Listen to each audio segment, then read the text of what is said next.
My top 5 video games of all time. That sounds like a fun idea, let's do it. Today I'm gonna list my top 5 favorite video games ever because, well, I don't really have any ideas. These are in no particular order, though these are all above the rest as far as I'm concerned. There's not gonna be any spoilers or anything like that here, so you don't have to worry about that. Without further ado, on to the list. Number 5. WWF SmackDown 2 Know Your Role. Developed by Yuke's and published by THQ, this was the second game of the WWF SmackDown series, which started in 2000, and it still exists today as the WWE 2K series of video games. SmackDown 2 was the one where Yuke's perfected that snappy, simple, fun, timeless arcade gameplay that anybody could pick up, play, and enjoy. And while SmackDown Shut Your Mouth, in my opinion, was objectively the better game, I loved this one in particular because of the roster.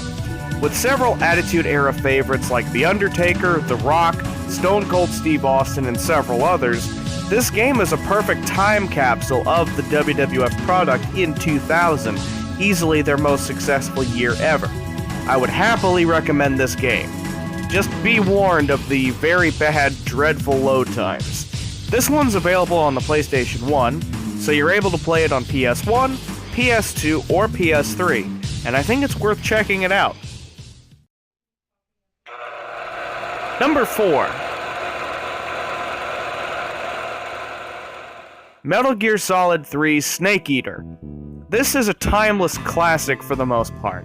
Set in 1964, Snake Eater is chronologically the first game in the Metal Gear Solid series, setting up the rest of the series' background lore perfectly. It's got an unbelievable amount of style and flair, fun gameplay, memorable characters, and more charm than you could shake a stick at. You can get it on the PlayStation 2 if you want to play the original or subsistence versions of the game, or you can pick up the HD collection for PlayStation 3, Xbox 360, or PlayStation Vita, which includes a version that is very similar to, though not exactly identical to, Metal Gear Solid 3 Subsistence. There's also a Nintendo 3DS remake if you're interested in that. Whatever system you want to get it on, I think you'll enjoy the game, and this one's a great gateway into the Metal Gear series, so if you like this one, you may enjoy the other games in the series. Number 3. The Simpsons Hit and Run. What? A licensed game? That's right. The Simpsons Hit and Run was developed by Radical Entertainment and published by Vivendi Universal Games. And quite frankly, it never should have been good.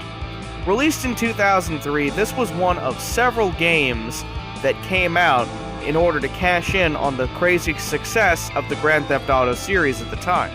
And I'm not going to shock anybody by sitting here and saying that The Simpsons as a TV show was way past its prime by that point.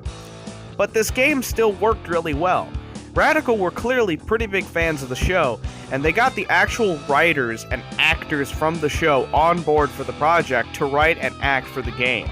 So you've got the actual crew of the show working on the game, and you've got these developers making so many references and homages, it's just crazy. For people like me who love old school Simpsons, this game is a dream come true. The gameplay is fun, open world style, a lot of it's driving sort of stuff.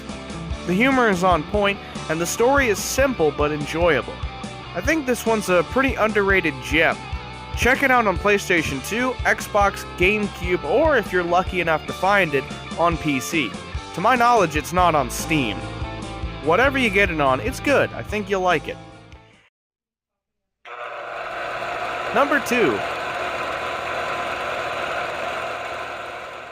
Virtual Pro Wrestling 2 Odo Keisho.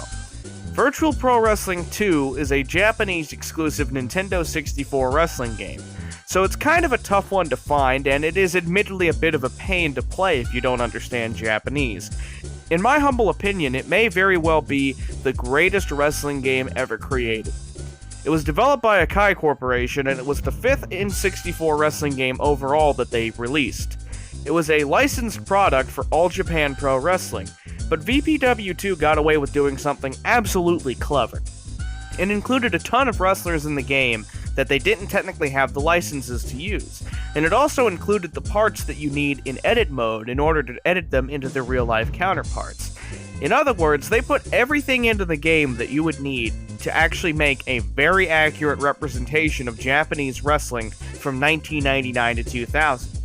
It's also very interesting due to the roster inclusions and the time period the game was released in. The previous year, All Japan Pro Wrestling's founder, Giant Baba, passed away, and months after the release of the game, Mitsuharu Misawa led a large group of All Japan Pro Wrestling stars in a mass exodus as he went on to found the company Pro Wrestling Noah, which is still around today. Many of the wrestlers in the game are now deceased, including Giant Baba, Mitsuharu Misawa, Gary Albright, and many others.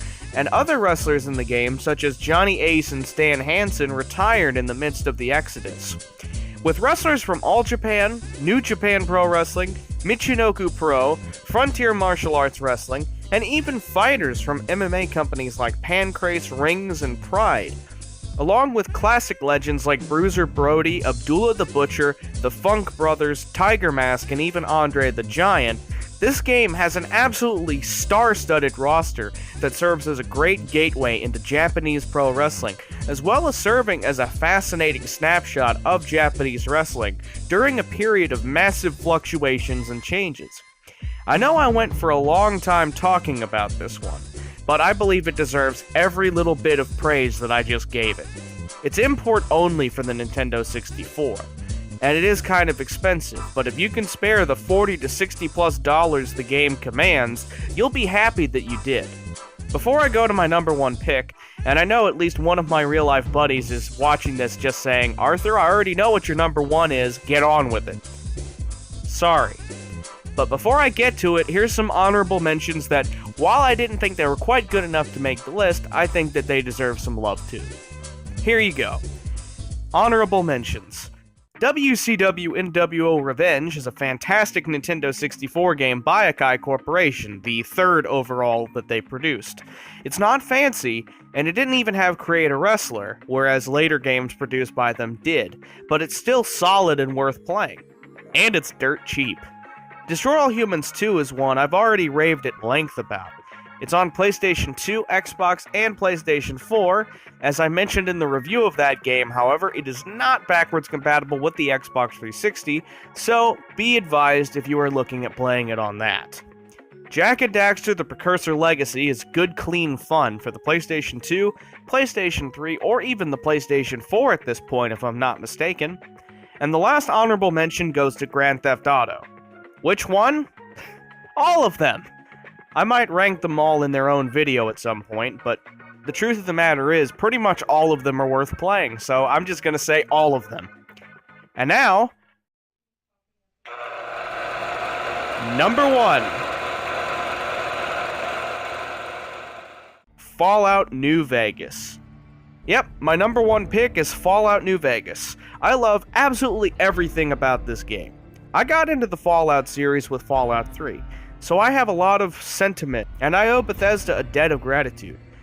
And I've barely ever played the first two games of the series, but Obsidian Entertainment, who fittingly includes many former Fallout crew members from the pre-Bethesda era, proved to me that there's nobody better for the Fallout series. Everything about this game is fun. The skills, traits, and perks allow for fun character building, the roleplay is second to none, the dialogue is great, the story is solid, and overall, this is the complete package of what a Fallout game should be. When a Fallout game is made moving forward, it needs to look at New Vegas as the bar that it has to meet. It's the total package, and I don't mean Lex Luger. Can he afford to pay me to wrestle run? I don't know! Get it on Xbox 360, PS3, or PC. It's also playable on Xbox One via backwards compatibility. You'll have a ball, trust me. So that's my top 5 list. What do you guys think? Do you agree with me? Do you disagree with me? Do you have any recommendations? Let me know in the comments down below. Until the next one, this is Arthur Wonderfluff signing out.